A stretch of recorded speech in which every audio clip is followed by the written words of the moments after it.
ಜೈ ಶ್ರೀರಾಮ್. ರೀಪೋಸ್ ಅರ್ಪಿಸುವ ಚಕ್ರವ್ಯೂಹ ಕಾರ್ಯಕ್ರಮಕ್ಕೆ ಸ್ವಾಗತ. ನಾನು ಸೌಮ್ಯ ಸನಾತನಿ. ನಮ್ಮ ಟಿವಿ ಕ್ರಮದ ಎಲ್ಲಾ ಕಾರ್ಯಕ್ರಮಗಳ ನೋಟಿಫಿಕೇಶನ್ ನಿಮಗೆ ಸಿಗಬೇಕಂತ ಹೇಳಿದ್ರೆ ನಮ್ಮ ಟಿವಿ ಕ್ರಮ ಚಾನೆಲ್ ಅನ್ನು ಸಬ್ಸ್ಕ್ರೈಬ್ ಮಾಡಿ, ಹಾಗೆ ಬೆಲ್ ಬಟನ್ ಕ್ಲಿಕ್ ಮಾಡೋದನ್ನ ಖಂಡಿತ ಮರಿಬೇಡಿ. ವೀಕ್ಷಕರೇ, ದೇಹದಲ್ಲಿ ಯಾವುದಾದ್ರೂ ಭಾಗದಲ್ಲಿ ಉರಿ ಇದ್ರೆ ಅದಕ್ಕೆ ಚಿಕಿತ್ಸೆ ಇರುತ್ತೆ. ಮುಲಾಮು ಹಚ್ಚಿ ಆದ್ರೂ ಆ ಉರಿಯನ್ನ ಕಡಿಮೆ ಮಾಡ್ಕೋಬಹುದು. ಆದ್ರೆ ಈ ಹೊಟ್ಟೆ ಉರಿಗೆ ಈ ಜಗತ್ತಿನಲ್ಲಿ ಮದ್ದಿಲ್ಲ ನೋಡಿ. ಅರೆ, ಟಿವಿ ವಿಕ್ರಮದಲ್ಲಿ ಇದೇನಿದು ಹೆಲ್ತ್ ಬಗ್ಗೆ ಮಾತಾಡ್ತಿದ್ದಾರೆ ಅನ್ಕೊಂಡ್ರಾ? ಹೌದು, RSS ಬಗ್ಗೆ ಸಚಿವ ಪ್ರಿಯಾಂಕ್ ಖರ್ಗೆ ಇಟ್ಕೊಂಡಿದ್ದಾರೆ ಹೊಟ್ಟೆಯಲ್ಲಿ ಉರಿ. ಆ ಉರಿಯನ್ನ ನೋಡಿದಾಗಲೆಲ್ಲ ನಗು ಬರುತ್ತೆ. ಬರೀ ಉರಿಯಾಗಿದ್ದಿದ್ರೆ ಹೇಗೋ ಆಯಿಂಟ್ಮೆಂಟ್ ಹಚ್ಚಿ ಕಡಿಮೆ ಮಾಡಬಹುದಿತ್ತು. ಆದ್ರೆ ಈ ಹೊಟ್ಟೆ ಉರಿಗೆ ಸಂಘ ಪರಿವಾರದ ಕಾರ್ಯಕರ್ತರು ಬಿಡಿ, ಜಗತ್ತಿನ ಯಾವ ವೈದ್ಯರು ಕೂಡ ಔಷಧಿ ಕೊಡೋಕೆ ಸಾಧ್ಯ ಇಲ್ಲ ನೋಡಿ. ಯಾಕೆ ಹೀಗೆ ಹೇಳ್ತಿದ್ದೀನಿ ಅನ್ಕೊಂಡ್ರ? ದೇಶ ಸೇವೆ, ದೇಶಭಕ್ತಿಯನ್ನೇ ಜೀವಾಳವಾಗಿ ಇಟ್ಕೊಂಡಿರುವಂಥ ರಾಷ್ಟ್ರೀಯ ಸ್ವಯಂ ಸೇವಕ ಸಂಘದ ಬಗ್ಗೆ ಪ್ರಿಯಾಂಕ್ ಖರ್ಗೆ ಅವರು ಇಷ್ಟು ದಿನ ಇಟ್ಕೊಂಡಿದ್ದಂಥ ಉರಿಯನ್ನ ಈಗ ವಿಷವನ್ನಾಗಿ ಮಾಡಿಕೊಂಡು ಕಕ್ಕಿದ್ದಾರೆ. ಆದ್ರೆ RSS ಬಗ್ಗೆ ಪ್ರಿಯಾಂಕ್ ಖರ್ಗೆ ಅವರು ಎಷ್ಟೇ ವಿಷ ಕಕ್ಕಿದ್ರು ಅದು ಅವರಿಗೇ ತಿರುಗುಬಾಣ ಆಗುತ್ತೆ ಅನ್ನೋದು ಗೊತ್ತಿಲ್ಲ ಪಾಪ. ಕೆಲಸ ಇಲ್ದವರು ಅದೇನೋ ಮಾಡಿದ್ರು ಅನ್ನೋ ತರಹ ಸರ್ಕಾರಿ ಮತ್ತು ಅನುದಾನಿತ ಶಾಲಾ ಆವರಣಗಳಲ್ಲಿ ರಾಷ್ಟ್ರೀಯ ಸ್ವಯಂ ಸೇವಕ ಸಂಘದ ಚಟುವಟಿಕೆಗಳು ಹಾಗೆ ಶಾಖೆ ನಡೆಸಲಿಕ್ಕೆ ಅನುಮತಿ ನೀಡಬಾರ್ದು ಅಂತ ಸಚಿವ ಪ್ರಿಯಾಂಕ್ ಖರ್ಗೆ CM ಸಿದ್ದರಾಮಯ್ಯನವರಿಗೆ ಮನವಿ ಮಾಡಿದ್ದಾರೆ. ಸಂಘದ ಪಥಸಂಚಲನ, ಬೈಟೆಕ್ ಸೇರಿ ಯಾವುದೇ ಚಟುವಟಿಕೆಗಳಿಗೆ ಅನುಮತಿ ನೀಡಬಾರ್ದು ಅಂತ ದೊಡ್ಡದಾಗಿ ಪತ್ರ ಬರೆದಿದ್ದಾರೆ.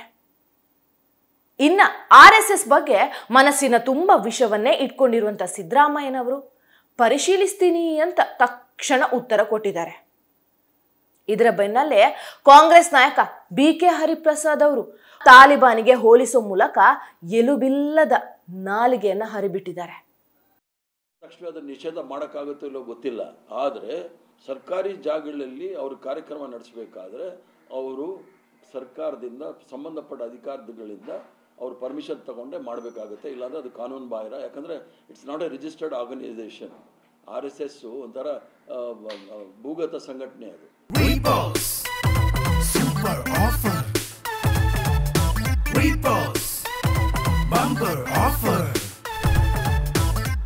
ರೀಪೋಸ್ ಮ್ಯಾಟ್ರೆಸ್ ಅನ್ನು ಖರೀದಿಸಿ ಸ್ಮಾರ್ಟ್ ಟಿವಿಯನ್ನು ಉಚಿತವಾಗಿ ಪಡೆಯಿರಿ. ರೀಪೋಸ್ ಮ್ಯಾಟ್ರೆಸ್. ಮತ್ತೊಂದು ಕಡೆ ಕೇಂದ್ರದಲ್ಲಿ ಕಾಂಗ್ರೆಸ್ ಅಧಿಕಾರಕ್ಕೆ ಬಂದ್ರೆ RSS ಅನ್ನ ಬ್ಯಾನ್ ಮಾಡ್ತೀವಿ ಅಂತ ಮತ್ತೊಬ್ಬ ಕಾಂಗ್ರೆಸ್ ನಾಯಕ M ಲಕ್ಷ್ಮಣ ಜೋಕ್ ಮಾಡಿದ್ದಾರೆ. ಹೀಗೆ ರಾಜ್ಯದ ಮುಖ್ಯಮಂತ್ರಿ, ಸಚಿವರು RSS ಬಗ್ಗೆ ವಿಷ ಕಕ್ಕೋದಕ್ಕೆ, ಹೊಟ್ಟೆ ಉರ್ಕೊಳ್ಳೋದಕ್ಕೆ ಮಹತ್ವದ ಕಾರಣ ಒಂದಿದೆ. ದೇಶದ ಸಂಸ್ಕೃತಿ, ಆಚಾರ ವಿಚಾರದ ರಕ್ಷಣೆ, ಜನರಲ್ಲಿ ದೇಶ ಪ್ರೇಮವನ್ನ ತುಂಬೋದಿಕ್ಕೋಸ್ಕರ ಜನ್ಮ ತಾಳಿದಂಥ RSS ಕೆಲ ದಿನಗಳ ಹಿಂದಷ್ಟೇ 100ನೇ ವರ್ಷದ ಸಂಭ್ರಮಾಚರಣೆ ಮಾಡಿದೆ. ದೇಶದಾದ್ಯಂತ ಸ್ವಯಂ ಸೇವಕರು, ಸಂಘ ಪರಿವಾರದ ಮುಖಂಡರು ಪಥಸಂಚಲನ ನಡೆಸುವ ಮೂಲಕ ಜನರಲ್ಲಿರುವಂಥ ದೇಶ ಪ್ರೇಮವನ್ನ ಮತ್ತಷ್ಟು ಜಾಗೃತಗೊಳಿಸಿದ್ದಾರೆ. ಮಧ್ಯವಯಸ್ಕರು ತಮ್ಮ ಮಕ್ಕಳನ್ನ RSS ಶಾಖೆಗೆ ಕಳಿಸ್ತಾ ಇದ್ದಾರೆ. ಇದರೊಂದಿಗೆ ದೇಶದಾದ್ಯಂತ RSS ಇನ್ನಷ್ಟು ಬಲವಾಗ್ತಾ ಇದೆ. ಮತ್ತೊಂದು ಕಡೆ ಬ್ರಿಟಿಷರಿಂದ ಸ್ಥಾಪಿಸಲ್ಪಟ್ಟಂಥ ಸ್ವಾತಂತ್ರ್ಯದ ಬಳಿಕ ಅಸ್ತಿತ್ವದಲ್ಲೇ ಇರಬಾರ್ದು ಅಂತ ಗಾಂಧೀಜಿಯವರು ಬಯಸಿದ್ದ ಕಾಂಗ್ರೆಸ್ ಪಕ್ಷ ಈಗ ಚೂರ್ಚೂರಾಗಿ ಹೋಗಿದೆ. ದೇಶದ ಜನ ಕಾಂಗ್ರೆಸ್ ಪಕ್ಷವನ್ನ ತಿರಸ್ಕಾರ ಮಾಡಿಬಿಟ್ಟಿದ್ದಾರೆ. ದೇಶದ 2 ರಾಜ್ಯಗಳಲ್ಲಿ ಕಾಂಗ್ರೆಸ್ ಸರ್ಕಾರ ಇರೋದು. ಕಳೆದ 3 ಲೋಕಸಭಾ ಚುನಾವಣೆಗಳಲ್ಲಿ ಕಾಂಗ್ರೆಸ್ ಮಕಾಡೆ ಮಲಗಿಬಿಟ್ಟಿದೆ. ರಾಹುಲ್ ಗಾಂಧಿ ಅಂತ ಅಸಮರ್ಥ ನಾಯಕತ್ವ, ಮೋದಿಜಿ ಅವರ ಅಲೆ, BJPಯ ವರ್ಚಸ್ಸು, ಸಂಘ ಪರಿವಾರದ ನಿರಂತರ ಸಂಘಟನೆ ಎದುರು ಕಾಂಗ್ರೆಸ್ ಮಂಕಾಗಿ ಹೋಗ್ಬಿಟ್ಟಿದೆ. ಇದನ್ನ ಸಹಿಸ್ಕೊಳ್ಳೋಕೆ ಆಗದೆ ಪ್ರಿಯಾಂಕ್ ಖರ್ಗೆ ಅವರಂಥ ಎಳಸು ರಾಜಕಾರಣಿಗಳು RSS ಬಗ್ಗೆ ಇಲ್ಲ ಸಲ್ಲದ ಆರೋಪ ಮಾಡ್ತಾ ಇದ್ದಾರೆ. ಗ್ರಾಮೀಣ ಅಭಿವೃದ್ಧಿ ಖಾತೆ ಸಚಿವರಾಗಿರುವಂತಹ ಪ್ರಿಯಾಂಕ್ ಖರ್ಗೆ ರಾಜ್ಯ ಕಂಡ ಅತಿ ದುರ್ಬಲ ಸಚಿವರು. ತಮ್ಮ ಇಲಾಖೆ ಕೆಲಸ ಕಾರ್ಯಗಳನ್ನ ಮಾಡೋಕ್ಕಾಗದೆ ಇವರು ಮೀಡಿಯಾ ಕಂಡ್ರೆ ಸಾಕು RSS ಬಗ್ಗೆ, BJP ಬಗ್ಗೆ ಇಲ್ಲ ಸಲ್ಲದ ಆರೋಪ ಮಾಡಿಕೊಂಡೇ ಕಾಲ ಕಳೀತಿದ್ದಾರೆ. ಇವರೆಂಥ ಸುಳ್ಳುಗಾರ ಅನ್ನೋದಕ್ಕೆ CMಗೆ ಬರೆದ ಪತ್ರವೇ ಸಾಕ್ಷಿ. ಪೊಲೀಸ್ ಅನುಮತಿ ಪಡೆಯದೆ ದೊಣ್ಣೆಗಳನ್ನು ಹಿಡಿದು ಆಕ್ರಮಣಕಾರಿ ಪ್ರದರ್ಶನ ನಡೆಸುವ ಮೂಲಕ ಮುಗ್ಧ ಮಕ್ಕಳು ಹಾಗೂ ಯುವ ಜನರ ಮನಸ್ಸಿನ ಮೇಲೆ RSS ದುಷ್ಪರಿಣಾಮ ಬೀರ್ತಾ ಇದೆ. ನಾಡಿನ ಮಕ್ಕಳು, ಯುವ ಸಮುದಾಯ, ಸಾರ್ವಜನಿಕರು ಹಾಗೆ ಸಮಾಜದ ಸ್ವಾಸ್ಥ್ಯದ ಹಿತದೃಷ್ಟಿಯಿಂದ ಯಾವುದೇ ಸರ್ಕಾರಿ ಸ್ಥಳಗಳಲ್ಲಿ RSS ಸಂಘಟನೆಯು ಶಾಖೆ, ಸಾಂಘಿಕ್ ಅಥವಾ ಬೈಟೆಕ್ ಹೆಸರಲ್ಲಿ ನಡೆಸುವ ಎಲ್ಲಾ ಬಗೆಯ ಚಟುವಟಿಕೆಗಳಿಗೆ ನಿಷೇಧ ಹೇರಬೇಕು ಅಂತ ತಮ್ಮಲ್ಲಿ ಕೇಳ್ಕೊಳ್ತೇನೆ ಅಂತೆಲ್ಲ ಪ್ರಿಯಾಂಕ್ ಖರ್ಗೆ ಬೊಗಳೆ ಬಿಟ್ಟಿದ್ದಾರೆ. ರೀ ಸ್ವಾಮಿ ಪ್ರಿಯಾಂಕ್ ಖರ್ಗೆ ಅವರೇ, RSS ಶಾಖೆಗೆ ತೆರಳಿದ, ಬೈಟೆಕ್ಗೆ ತೆರಳಿದ ಯಾವ ವ್ಯಕ್ತಿ ಸಮಾಜ ದ್ರೋಹದ ಕೆಲಸ ಮಾಡಿದ್ದಾರೆ ಅಂತ ಒಂದು ಉದಾಹರಣೆ ಕೊಡೋ ತಾಕತ್ತಿದೆಯಾ ನಿಮ್ಗೆ? ದೇಶಭಕ್ತಿ, ಸಮಾಜ ಸೇವೆ, ಆಚಾರ ವಿಚಾರಗಳನ್ನ ಯುವಕರಲ್ಲಿ ಜಾಗೃತಗೊಳಿಸುವುದಕ್ಕಾಗಿ RSS ಇರೋದು. ಇದರ ಶಾಖೆಗಳಲ್ಲಿ, ಬೈಟೆಕ್ಗಳಲ್ಲಿ ದೇಶ ಪ್ರೇಮದ ವಿಚಾರಗಳನ್ನ ಹೇಳಿಕೊಡಲಾಗತ್ತೆ. ಇದೇ ಕಾರಣಕ್ಕಾಗಿ ಕೋಟ್ಯಾಂತರ ಯುವಕರು, ಹಿರಿಯರು RSS ನಲ್ಲಿ ಇರೋದು. ಹಾಗಾಗಿ RSS ಈಗ ವಿಶ್ವದಲ್ಲೇ ಬೃಹತ್ ಸಂಘಟನೆಯಾಗಿ ಬೆಳೆದಿರೋದು. ಅಟಲ್ ಬಿಹಾರಿ ವಾಜಪೇಯಿ ಅವರಿಂದ ಹಿಡಿದು ಪ್ರಧಾನಿ ನರೇಂದ್ರ ಮೋದಿಜಿ ಅವರಂತಹ ದೊಡ್ಡ ನಾಯಕರನ್ನ ದೇಶಕ್ಕೆ ನೀಡಿದೆ. ನೆರೆ, ಪ್ರವಾಹ, ಭೂಕಂಪ ಸೇರಿ ದೇಶದ ಯಾವುದೇ ಭಾಗದಲ್ಲಿ ಅವಘಡ ಸಂಭವಿಸಿದ್ರೂ ಕೂಡ ಸ್ವಯಂ ಸೇವಕರು ಜನರ ರಕ್ಷಣೆಗೆ ನಿಲ್ತಾರೆ. ಇದೇ ಕಾರಣಕ್ಕಾಗಿ ದೇಶದ ಕೋಟ್ಯಾಂತರ ಜನರ ವಿಶ್ವಾಸವನ್ನ, ನಂಬಿಕೆಯನ್ನ RSS ಗಳಿಸ್ಕೊಂಡಿರೋದು. ಇದನ್ನ ಸಹಿಸ್ಕೊಳ್ಳೋಕೆ ಆಗದೆ ನೀವು ಏನೇ ಸಂಚು ಮಾಡಿದ್ರು ಕೂಡ ಅದು ಹೊಳೆಯಲ್ಲಿ ಹುಣಸೆ ಹಣ್ಣು ತೊಳೆದಂತೆ ಅನ್ನೋದು ನೆನಪಿರ್ಲಿ. RSS ಅನ್ನ ನಿಷೇಧ ಮಾಡ್ತೀವಿ ಅನ್ನೋ ಭ್ರಮೆಯೂ ಕೂಡ ಪ್ರಿಯಾಂಕ್ ಖರ್ಗೆ ಅವರಿಗೆ ಇದೆ.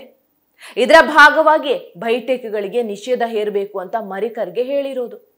ಆದ್ರೆ ಯಾವುದೇ ಸಂಚಿನ ಮೂಲಕ RSS ಅನ್ನ ನಿಷೇಧಿಸ್ತೀವಿ, ಸಂಘ ಪರಿವಾರವನ್ನ ನಿರ್ಬಂಧಿಸ್ತೀವಿ ಅನ್ನೋದು ಪ್ರಿಯಾಂಕ್ ಖರ್ಗೆ ಸೇರಿ ಇಡೀ ಕಾಂಗ್ರೆಸ್ನವರಿಗೆ ಕನಸಿನ ಮಾತು. ಅಷ್ಟಕ್ಕೂ ಈ ಖರ್ಗೆ ನೆನ್ನೆ ಮೊನ್ನೆ ರಾಜಕೀಯಕ್ಕೆ ಬಂದು RSS ಅನ್ನೇ ನಿಷೇಧ ಮಾಡ್ತೀನಿ ಅಂತ ಹೊರಟಿರೋದು ತಿರುಕನ ಕನಸು. ಅಷ್ಟಕ್ಕೂ ಜವಾಹರ್ಲಾಲ್ ನೆಹರು ಅವರಿಂದ ಹಿಡಿದು ಸೋನಿಯಾ ಗಾಂಧಿ ಅವರಿಗೆ RSS ವಿರುದ್ಧ ಎಷ್ಟೆಲ್ಲಾ ದೊಡ್ಡ ಸಂಚು ಮಾಡಿದ್ರು ಕೂಡ ಇದುವರೆಗೆ RSSನ ಸಮೀಪವು ಬರೋದಕ್ಕೆ ಆಗ್ಲಿಲ್ಲ. RSS ವಿರುದ್ಧ ಕಾಂಗ್ರೆಸ್ನ ಸಂಚು 1948ರಿಂದಲೂ ನಡೀತಿದೆ. ಗಾಂಧೀಜಿ ಅವರ ಹತ್ಯೆಗೆ ಸಂಬಂಧಿಸಿದಂತೆ 1948ರಲ್ಲಿ ಆಗಿನ ನೆಹರು ಸರ್ಕಾರ RSS ಅನ್ನ ಬ್ಯಾನ್ ಮಾಡ್ತು. ಆದ್ರೆ ಕಾಂಗ್ರೆಸ್ ಮಾಡಿದೆಲ್ಲವೂ ಸುಳ್ಳು ಆರೋಪ ಅನ್ನೋದು ಗೊತ್ತಾದ ಮೇಲೆ ನಿಷೇಧವನ್ನ ಹಿಂಪಡೆದ್ರು. ಇನ್ನು ಇದೇ ಕಾಂಗ್ರೆಸ್ನ ಇಂದಿರಾ ಗಾಂಧಿ ಅವರು ಕೂಡ ದೇಶದ ಮೇಲೆ ತುರ್ತು ಪರಿಸ್ಥಿತಿ ಹೇರಿದ್ರು. ನೀವು ಮಾಡಿದ್ದು ಮತಗಳ್ಳತನ ಅಂತ ಕೋರ್ಟ್ ತೀರ್ಪು ನೀಡಿದ ಬಳಿಕ ಅಧಿಕಾರ ಸಿಗ್ಲಿಲ್ಲ ಅನ್ನೋ ಹತಾಶೆಗೆ ಇಂದಿರಾ ಗಾಂಧಿ ಅವರು ಪ್ರಜಾಪ್ರಭುತ್ವವನ್ನೇ ಕಗ್ಗೊಲೆ ಮಾಡಿದ್ರು. ಅಷ್ಟೇ ಅಲ್ಲ, RSS ಅನ್ನ ಕೂಡ ನಿಷೇಧ ಮಾಡಿದ್ರು. ಆದ್ರೆ 1977ರಲ್ಲಿ ನಿಷೇಧವನ್ನ ಹಿಂಪಡಿತಾರೆ. ಇನ್ನು 1992ರ ಡಿಸೆಂಬರ್ನಲ್ಲಿ ಕೂಡ ಇದೇ ಕಾಂಗ್ರೆಸ್ ಸರ್ಕಾರ RSS ಅನ್ನ ನಿಷೇಧ ಮಾಡ್ತು. ಆದ್ರೆ ಸಂಘ ಪರಿವಾರದ ವಿರುದ್ಧ ಯಾವುದೇ ಸಾಕ್ಷ್ಯಗಳು ಸಿಗದ ಕಾರಣ 1993ರ ಜೂನ್ನಲ್ಲಿ ನಿಷೇಧವನ್ನ ಹಿಂಪಡೆದ್ರು. ಹೀಗೆ RSS ವಿರುದ್ಧ ಕಾಂಗ್ರೆಸ್ನ ದೊಡ್ಡ ದೊಡ್ಡ ನಾಯಕರೇ ಸಂಚು ಮಾಡಿ ಫೇಲ್ ಆಗಿದ್ದಾರೆ. ಇನ್ನು ರಾಜಕೀಯದಲ್ಲಿ ಬಾಲ್ಯ ವ್ಯವಸ್ಥೆಯಲ್ಲಿರುವಂತಹ ತಂದೆ ಹೆಸರಲ್ಲಿ ರಾಜಕೀಯ ಮಾಡ್ಕೊಂಡಿರುವಂತಹ ಪ್ರಿಯಾಂಕ್ ಖರ್ಗೆ RSS ಮೇಲೆ ನಿಷೇಧ ಹೇರೋದಕ್ಕೆ ಯಾವ ದೊಣ್ಣೆ ನಾಯಕ? ಪ್ರಿಯಾಂಕ್ ಖರ್ಗೆ ಅವರೇ, ನಿಮ್ಮ ತಟ್ಟೆಯಲ್ಲಿ ದೊಡ್ಡ ಹೆಗ್ಗಣ ಬಿದ್ದಿದೆ, ಮೊದಲು ಅದನ್ನ ನೋಡ್ಕೊಳ್ಳಿ. ಕಲಬುರ್ಗಿ ಸೇರಿ ಉತ್ತರ ಕರ್ನಾಟಕದಲ್ಲಿ ನೆರೆಯಿಂದ ಜನ ಪರದಾಡೋ ಪರಿಸ್ಥಿತಿ ಇದೆ. ಲಕ್ಷಾಂತರ ಎಕರೆ ಬೆಳೆ ನಾಶ ಆಗಿದೆ. ಮೊದಲು ನೀವು ಕಲಬುರ್ಗಿಯ ಜನರ ನೋವುಗಳಿಗೆ ಸ್ಪಂದಿಸಿ, ಬೆಳೆ ಪರಿಹಾರ ಕೊಡಿ ಅಂತ ನಿಮ್ಮ ಮುಖ್ಯಮಂತ್ರಿ ಅವರಿಗೆ ಪತ್ರ ಬರೀರಿ. ನಿಮ್ಮ ಜಿಲ್ಲೆಯಾದ ಕಲಬುರಗಿಯಿಂದ ಪ್ರತಿದಿನ ಸಾವಿರಾರು ಜನ ಬೆಂಗಳೂರಿಗೆ ಗುಳೆ ಬರ್ತಿದ್ದಾರೆ. ನಿಮ್ಮೂರಿನ ಮೂಲಕ ಬೆಂಗಳೂರಿಗೆ ಬರುವ ನಾಂದೇಡ್ ಎಕ್ಸ್ಪ್ರೆಸ್, ಸೋಲಾಪುರ, ಯಶವಂತಪುರ ಎಕ್ಸ್ಪ್ರೆಸ್ ರೈಲುಗಳ ಜನರಲ್ ಬೋಗಿಗಳು ತುಂಬಾ ಕಲಬುರಗಿಯ ನೊಂದ ಜನರೇ ಇರ್ತಾರೆ. ಮೊದಲು ನಿಮ್ಮ ಊರಿನ ಜನರಿಗೆ ಬೆಳೆ ಪರಿಹಾರ ಕೊಡಿ, ಅವರಿಗೆ ಉದ್ಯೋಗ ಕೊಟ್ಟು ಬೆಂಗಳೂರಿಗೆ ಗುಳೆ ಹೋಗೋದನ್ನ ತಪ್ಪಿಸಿ. ಆಗ ನಿಮ್ಗೆ ಮತಭಿಕ್ಷೆ ಹಾಕಿದ ಜನ ನಿಮ್ಮನ್ನ ಕ್ಷಮಿಸ್ತಾರೆ. ಇಲ್ಲ ಅಂದ್ರೆ ಅವರ ಶಾಪ ನಿಮ್ಗೆ ತಟ್ಟದೇ ಇರೋದಿಲ್ಲ. ಅದ್ಬಿಟ್ಟು RSS ಅನ್ನ ನಿಷೇಧ ಮಾಡ್ತೀನಿ, ಸಂಘ ಪರಿವಾರವನ್ನ ಕಟ್ಟಿ ಹಾಕ್ತೀನಿ ಅಂತ ಹೋದ್ರೆ ನೀವೇ ರಾಜಕೀಯವಾಗಿ ನಾಶ ಹೋಗ್ತೀರಿ. RSS ಬಗ್ಗೆ ಸುಳ್ಳು ಆರೋಪ ಮಾಡೋದು ಒಂದೇ, ವಿಷ ಕಾರೋದು ಒಂದೇ, ಆಕಾಶದ ಕಡೆ ಮುಖ ಮಾಡಿ ಉಗುಳೋದು ಒಂದೇ. ಈಗ ನೀವು ಆಕಾಶದ ಕಡೆ ಮುಖ ಮಾಡಿ ಉಗಿತಾ ಇದ್ದೀರಾ. ನಿಮ್ಮ ಮುಖದ ತುಂಬ ಉಗುಳೇ ತುಂಬಿದೆ, ಸ್ವಲ್ಪ ಒರೆಸ್ಕೊಳ್ಳಿ.